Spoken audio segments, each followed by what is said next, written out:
The Wes Penre Papers. A Journey Through the Multiverse. The Second Level of Learning. http://wespenre.com. Humanity's Future, Paper Number 2. Life After the Nano-Second, Part 2. The Dawn of a New Species, A Humanity Without Chains. By Wes Penre, Sunday, October 28, 2012. Revised, Saturday, December 15, 2012 at 12:35 p.m. http://wespenre.com, Part 1. 1. The Gods and the Love Vibrations. Now is not the time to say it's impossible. Now is the time to ask, what impossibilities can we make possible? Wes Penre, October 22, 2012. Love is the highest expression in the universe, nothing can beat that. And we're not talking about love between a man and a woman, or love between friends etc., although that's a part of it. The love we're talking about is universal, because the Khaa is pure love, whether it's hijacked or not. Love means that we feel the connection to everything, everything is us and we are everything. It's the ultimate feeling of being one with the goddess energy, the divine feminine. When we feel this love vibration, we get a hint of what ultimate bliss is. We are becoming one with the goddess. In the future, when we are fully developed as spiritual beings and are able to feel this all the time, we will merge with the Khaa and go back to becoming one with it. But before that happens, there are gradient scales. As we evolve spiritually, we are getting closer and closer to that state of beingness, but we are not ready for it yet, because we have so much left to experience and create. However, if we have felt just a little bit of that state of beingness and have understood what it really is, there is much less hate, holding grudges, and blame inside of us, because we understand that all these negative feelings are just coming back on ourselves. When we think about it, the only ones we are holding grudges against is ourselves, because ultimately, I am you and you are me. We are made as individuals to have experiences, and therefore we are separated. In essence, we were all made from the same clay, physically and spiritually. This is why it's so ironic when the gods are making all these efforts to take over the Khaa in order to control it. What they don't understand is that no technology, regardless of how advanced, and no knowledge, light, in the universe, can make them take over the Khaa, because it's not knowledge that will take them there in the first place, it is love. If they don't possess the love vibrations, they will not be able to dwell there. But they won't believe that even if they read this. What the Syrians don't seem to understand is that light is less than love. They think they can overwhelm the goddess universe with help from technology, but in the end they will only destroy themselves. Yes, it is true that in the meantime they may be able to pollute the Khaa, but they cannot take it over, not even if they would possess the love vibrations, because they wouldn't feel the need whatsoever to take over anything, and even if they hypothetically did, it would be impossible. They can only blend in, not control, because the goddess universe is not about control. So, their whole mission was doomed already before it started, and the Syrians can't succeed, only deplete themselves from energy in the long run.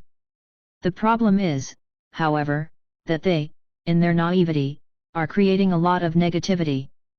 We need to think in terms that there are plans within plans. What seems to be happening on one level is only one way of looking at it.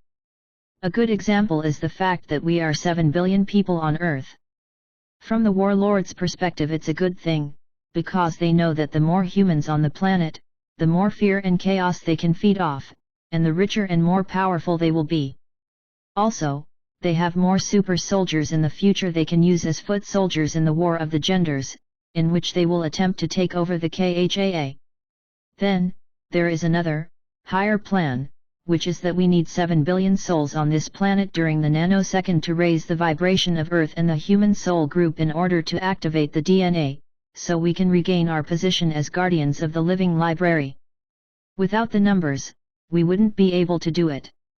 So we notice that, seen from two different perspectives, the same event can have two different desired outcome. I am taking this as a good example, so we all can keep in mind that whatever happens, there is more than one plan behind it. And when I think about it, I want to take another example, which is the infamous Hidden Hand, whom we have talked about a few times earlier in my papers. The same plans within plans are at work here. Hidden Hand and his people are trying to manipulate us into believing that by the global elite and the non-physicals behind them are doing all this evil to teach us a lesson.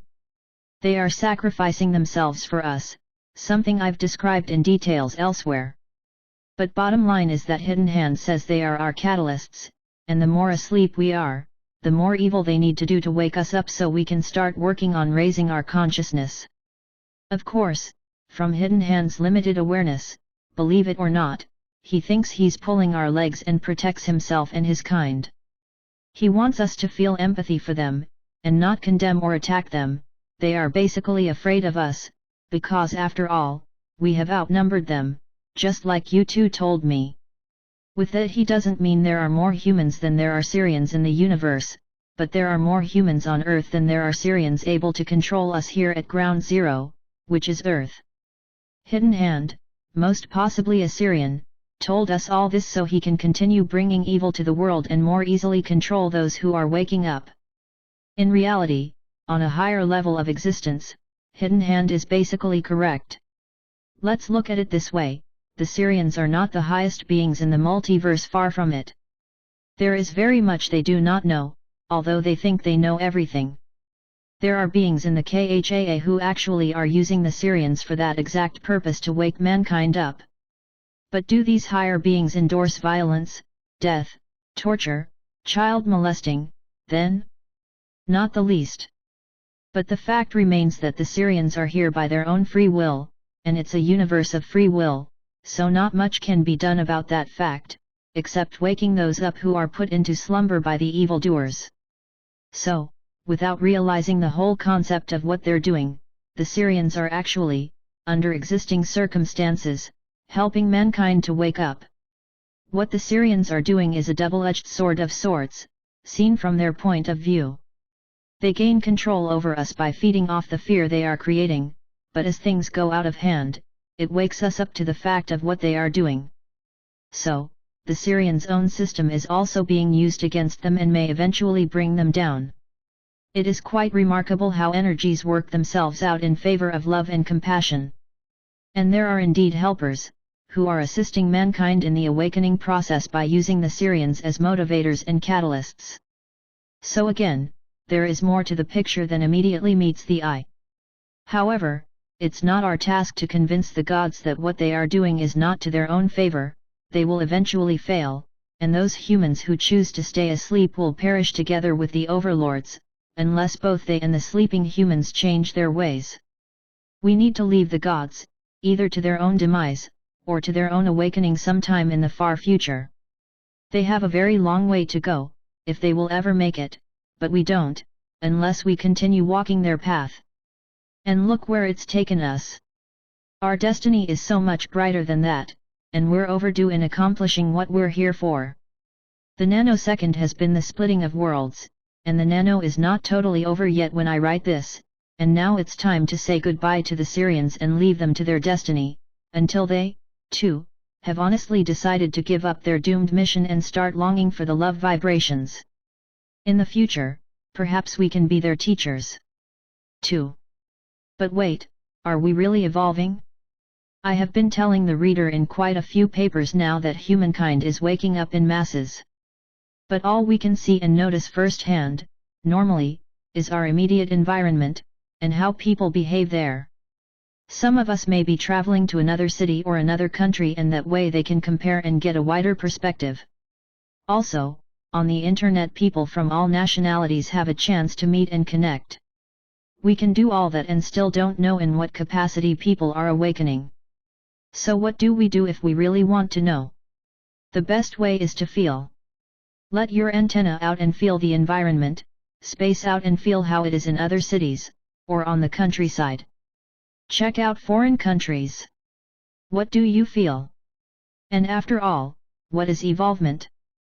The word evolvement doesn't really exist as a noun, but it exists as a verb, as evolve. The term evolvement is often used in metaphysics and in the New Age movement, but describes pretty well what we want to use it for. Dictionary.com says about evolve. Verb, used with object. 1. To develop gradually, to evolve a scheme. 2. To give off or emit, as odors or vapors. And verb, used without object. 3. To come forth gradually into being, develop, undergo evolution. The whole idea evolved from a casual remark. 4. Biology. To develop by a process of evolution to a different adaptive state or condition, the human species evolved from an ancestor that was probably arboreal. Definition number 1 is probably what comes closest to what we have in mind.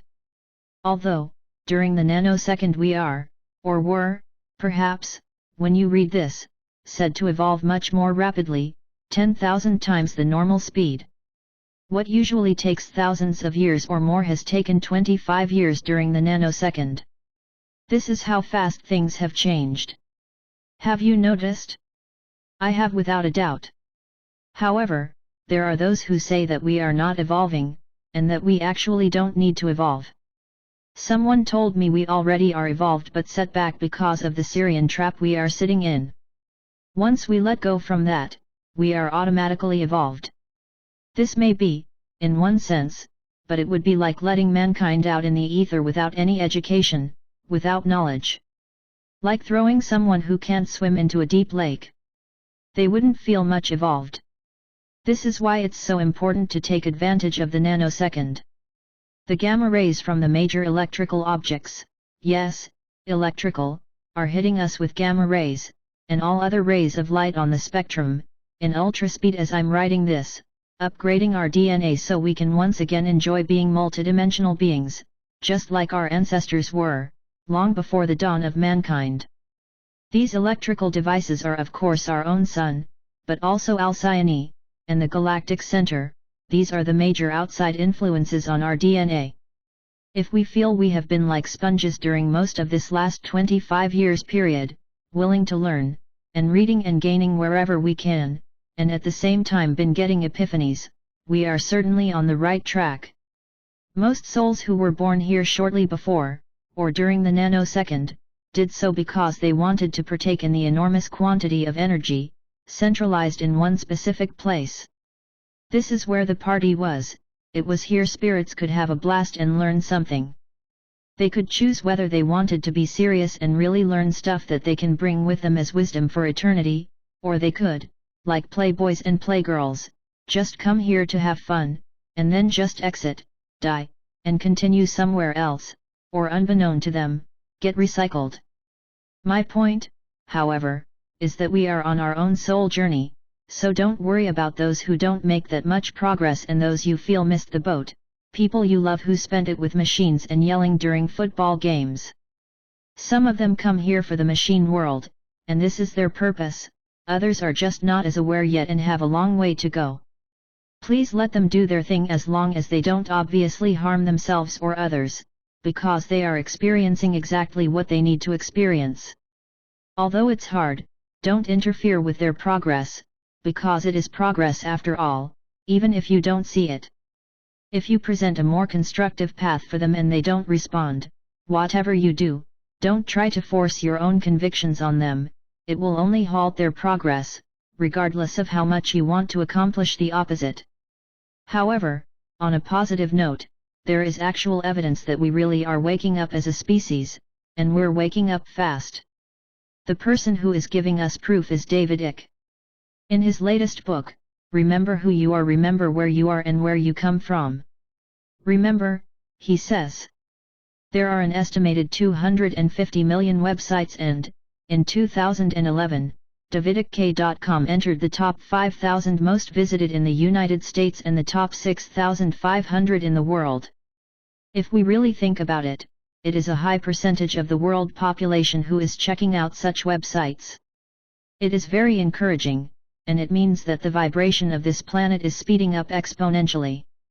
The Syrian Alliance knows they can't stop it, and they can't prevent us from breaking the time loop, so they are desperately thinking of ways to keep their control over us after 2012 has passed and gone. They will only partly succeed, and many souls will see through their system, even that of the Blah, and many will return here the next lifetime without amnesia implants. They will come back here as whole, with their timelines healed, cleaned up, and ready to create the new world, outside the Syrian system. Earth will eventually once again become the living library it was meant to be, and a more harmonious time, a new golden age will come to life. The new phoenix will indeed arise from the ashes of the old. If we look at the nanosecond from the Syrian perspective, and that of the global elite, their view on it is slightly different, but it's not like they necessarily don't want the nano to happen. People are constantly asking me, understandably so, why the global elite, if they are so powerful, don't stop me from writing this, or why don't they stop everybody who wants to get the truth out? And why did the global elite, with Freemasonry, the Rosicrucian Order and the Illuminati working in the background, start the Industrial Revolution in the late 1700s, when they in fact knew that this would lead to a huge increase in the world population, and people would have a more decent living standard? The Pleiadians say that the Industrial Revolution was planned so that the planet could house 7+ billion people during the nanosecond. They were looking and planning for the future. So why did the global elite want the nano to happen? Well, not only do they want divine templates and fires on the planet in abundance so they can feed off of us, but they also want us to evolve so they can harvest those who are ripe. This is why they are not working against the nanosecond, but rather for it. This is why there are so many entities channeling information about ascension and the harvest now. It's all a deception, and a dangerous one, like we've discussed earlier. The only problem the Syrian-dominated global elite have is to still keep humanity in the dark when comes to crucial things, like the real purpose of the Syrian alliance, and other important things related to that. This is what they put their most efforts into. As I am writing this, there have been one major school shooting in Connecticut, and one shooting in a mall in Portland, Oregon in the same week. Mind-controlled slaves, Manchurian candidates, at play.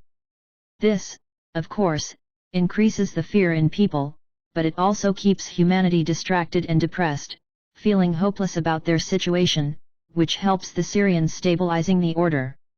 By the same token, shootings like these also work as distractions so that we don't look in the other direction where the real stuff is happening. These are both very old manipulation tactics, and they work most of the time. Humankind is a product of nature. That's basically what the third dimension is.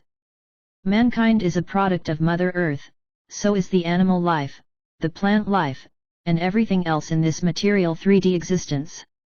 Yes, everything here on this planet, more or less, was seeded through panspermia and became native to this planet. The gods were not seeded here, they came from elsewhere. This is very important to remember, they are not native to this planet. Humans, on the other hand, are native to Mother Earth. We are her children. The goal that was set for mankind was to stay here as guardians of the material world, and at the same time being able to reach out with our evolved consciousness and neurological system and travel the universes. Therefore, I can't stress enough how important it is that we connect with nature. I brought this up extensively in Level I, but it needs to be said again. What does connecting with nature mean?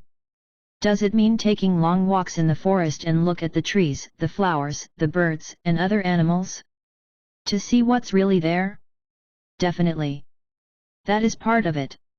If it's summertime, take off your shoes and walk barefoot in nature. Feel the connection.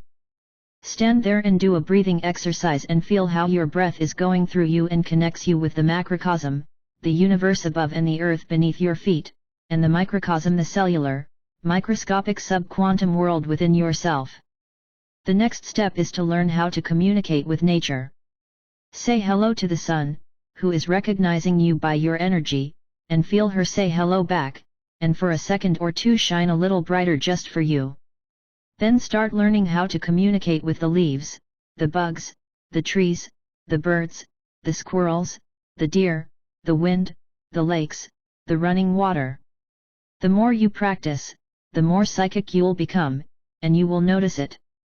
Nature will talk back to you, you will feel it. It will recognize you when you come, not by name, but again, by feeling your energy. We are all energy beings, whether we are humans, insects, or rocks, and we all carry some form of consciousness. After a period of practice, you will be able to sit down somewhere in a private space, in nature, and communicate with whatever is around you. When your skills are getting even better than that, you can do it anytime, even when people around you are chattering about totally different things. Once you've learned these skills, it won't go away. I was very good at this 15 to 20 years ago.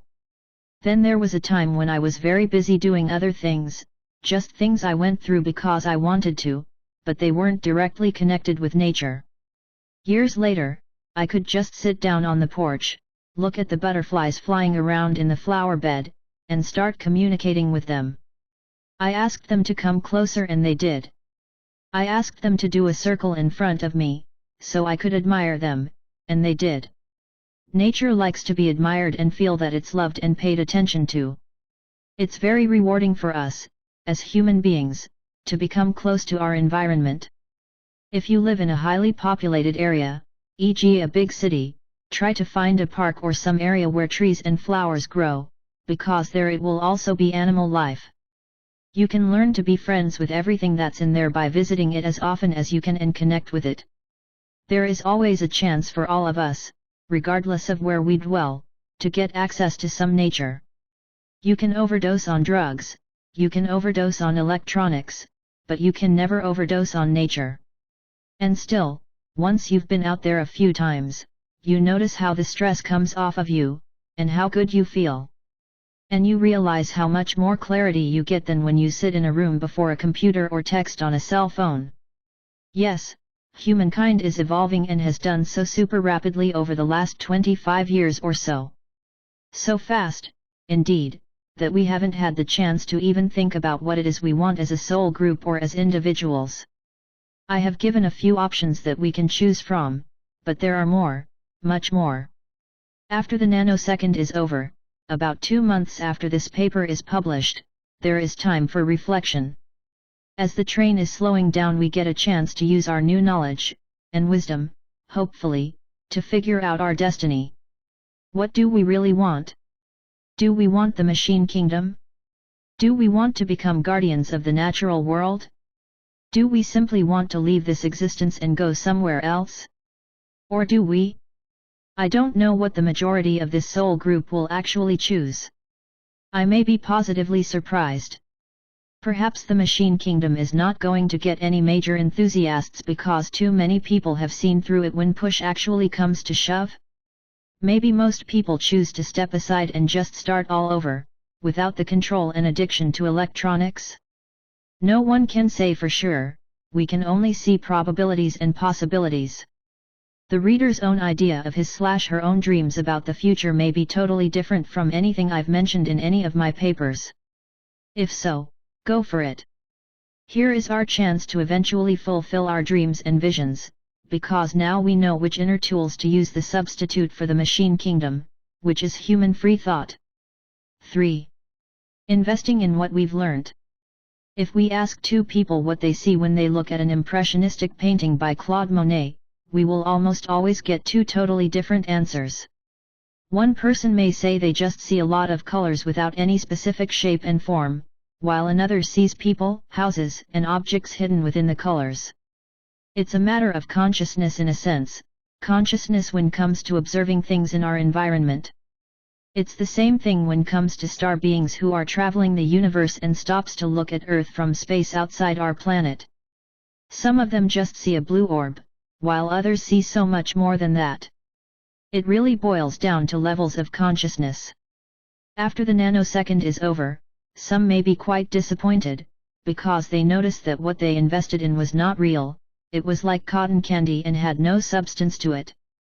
Many people will die and exit the planet when the rides are over and the fairground closes.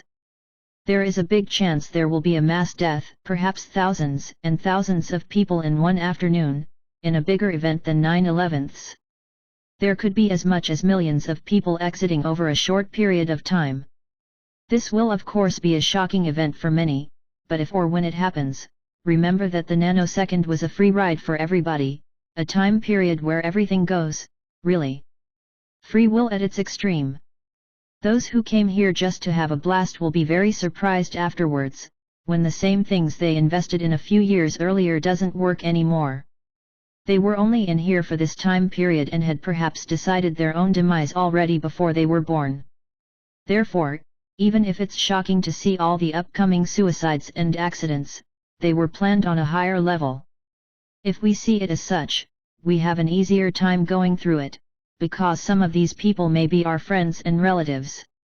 The first half of the Nano-Second was perhaps the wildest in the sense that you could do pretty much as you wanted. Borrow money? Sure, people just went to the bank, and often they didn't even need a cosigner or guarantee that they could pay the money back. People consumed like crazy and thought there was no end to it. Many found themselves in huge debt, but all they needed to do to resolve it was to extend their credit. And many people didn't think twice about it. At the second half of the Nano, people started to realize what they had done and had to take the consequences, until the financial meltdown happened in 2008, when there was a definite stop to everything. People found themselves without jobs and with no way of paying their mortgages or to sell their house, except for much less than they owed on it. Many had to move in with relatives or, in worst cases, they had no place to go. By the same token, time continued speeding up faster than ever, and the confusion spread in the society. Many committed suicide or went insane. So we can see that even when it comes to the experiment, there are experiments within experiments, and this particular experiment, which the Pleiadians call the Nano-Second, is soon over. In a few years, the world population will decrease. It has increased rapidly over the last 250 years, but that will not sustain itself after the nano, and the universe will have different ways of decreasing our world population down to a more normal level. It will, like we said, happen because of mass deaths, but also because men will notice that their sperm is not as good as it used to be, and less babies will be born. The fertility problem in both men and women has already started to be looked at as a major problem. Women go to sperm banks to have kids, and women who can't give birth rely on surrogate mothers for their babies. And the more we go towards the machine kingdom, the less people will be able to reproduce, which is obvious, because machines don't make children. I am talking about a time that is not too far into the future, when people will become half machines and half human. To some degree, until things are going haywire, there will still be reproduction, but it's going to be much more controlled. The Syrians want to have enough super soldiers for their army, but not more than they can manage. In such a futuristic world, people will be more interested in virtual reality than in having sex anyway, and if they need it, they go and buy a machine sex partner who can do whatever they want them to do, and afterwards the surrogate lover can be put in the closet until next time. Many people are going to demand that they can marry their machine partners. That way they don't need to show any responsibility to a real person and don't have to take a partner's needs into account. So much more time can be spent on virtual reality. So much, in fact, that the future computers will take on the consciousness of their owners. After the Nano-Second, no more space will be created to accommodate a lot of people, and future generations will think back on the nano as something very special that their ancestors went through, and some of them will possibly be jealous over that they didn't have the chance to be there. So, in other words, it is a privilege to have been part of this time period. The immediate aftermath, the next 10 to 15 years perhaps, can be tough for many, who invested in things that hold no value, and I'm not necessarily talking about gold and silver, but also about not investing in increased awareness and consciousness, and make the right choices. The societal structure will change, and social security, pensions, disability claims and such things will be much harder to get, and there may not even be money enough to pay out retirement for people, although the richest people in the world have never been richer than they are now. Social services in general will be severely cut back on, because no matter what people think, things will not go back to normal again. The old world can no longer sustain itself, and the new world, whether it's the machine kingdom or living with nature, has not yet been established. We are right now living in a between world of drastic changes, and it will take time before things stabilize themselves. The Pleiadians don't see that happen until in the late 2020s, perhaps as late as 2028. This will trigger self-reliance, which is actually a good thing once we get used to it, because those who can be proactive may have the chance to break out of Syrian control to some greater extent during this time period, although it may be very tough at first. The key is to slow down and self-reflect. Hopefully, many people have already been planning for hard times by reducing their debts or perhaps even have a manageable plan how to pay them off. This is very important. There may be more urgent things to think about in the next few years than how to pay the next mortgage and the payments on that expensive car, so we'd best have that out of the way. Money may not be worth much either soon, so don't invest in having a lot of cash on the bank account.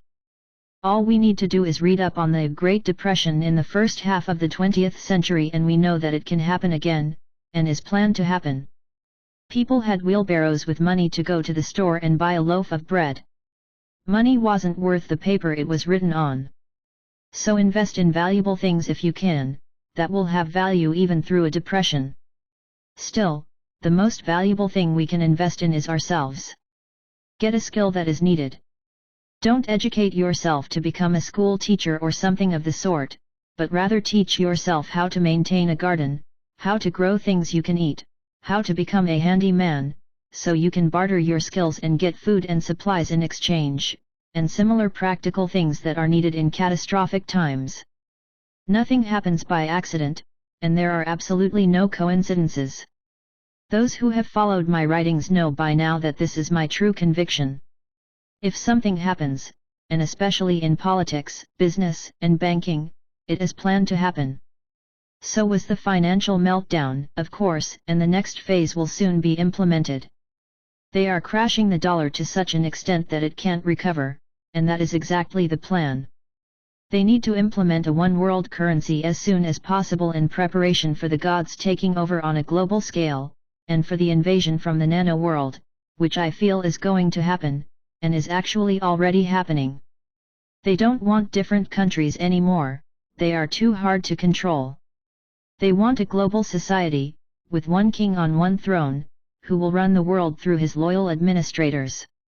This king will look like you and I, or any human, and few will suspect he is not from Earth.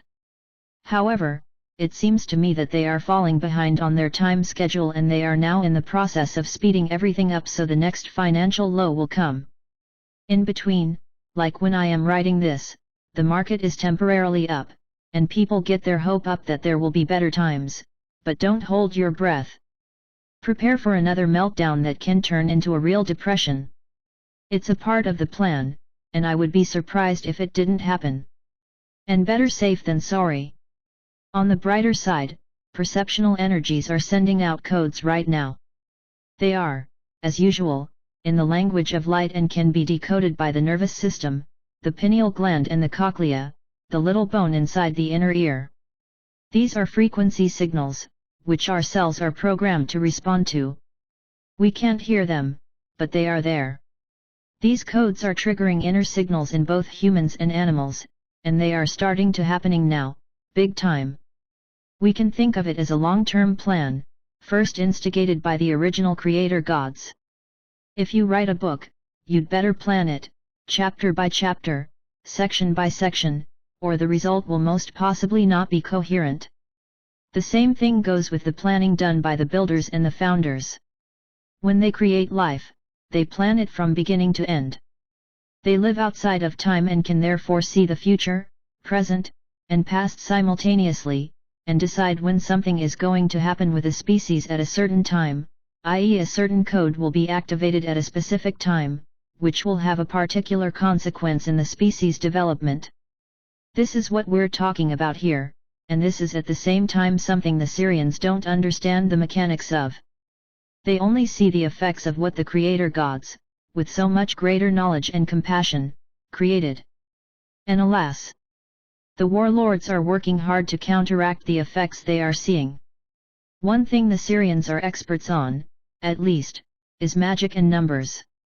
They understand the significance of numbers in the whole scheme of universes and how they function. If we are observant, we can see quite clearly how they use very special dates when they want big, manufactured events to occur. It is often closely related to the movement of the zodiac. Listen to this: Twin Towers, 9/11, Fukushima, March 11, 11, the Great Oil Spill in the Gulf, happened on Hitler's birthday, on April 20, 2010, and the ramp sank on the Earth Day, April 22, 2010, which is quite coincidental, isn't it? We destroy the Earth on the Earth Day. And Osama bin Laden was officially killed on May 2, 11, 5 plus 2 plus 2 plus 1 plus 1 equals 11. The list goes on. These dates and numbers are very significant and are chosen to have a maximum effect. The number 11, in particular, is the great power number for the global elite. Still, it is of little consequence what they do, they still can't stop the explosion of consciousness. The reader may have played the game where you hammer something down that pops up from a hole in the desk or counter, but as soon as you hammer one object down, another pops up somewhere else, and you start to frantically chase objects popping up everywhere. It doesn't matter how fast you are, the objects pop up faster than you can hammer them down. Same thing with the rise of consciousness, which the Syrians have realized that by now and are therefore slightly changing their plans. Perhaps humans aren't as stupid as we thought after all, they seem to think. For their plans to succeed, they have been very reliant upon our stupidity as a human race. People may think of dogs and cats as less intelligent than we are, and we treat them as such, but if we really start learning about them, they possess abilities humans can only dream of. Dogs and cats are quite psychic and multi-D. We underestimate them, just like the Syrians underestimate us, although, some people still choose to remain in occlusion. I believe, however, that most people today feel that there is a change needed. Not only on a societal level, but with themselves. The old ways don't work anymore, and as unpleasant as it may seem to be, there are things that need to go, and new things need to take their place, for the times they are a-changing, as a famous poet and songwriter once sang for. In a previous paper I mentioned that there is another Syrian consciousness, which seems to have evolved above that of our controllers. In a channeled session, this consciousness says, knowing that the farce that is playing is but a limited engagement, and that the true nature of the human spirit is rising. They are very right about that.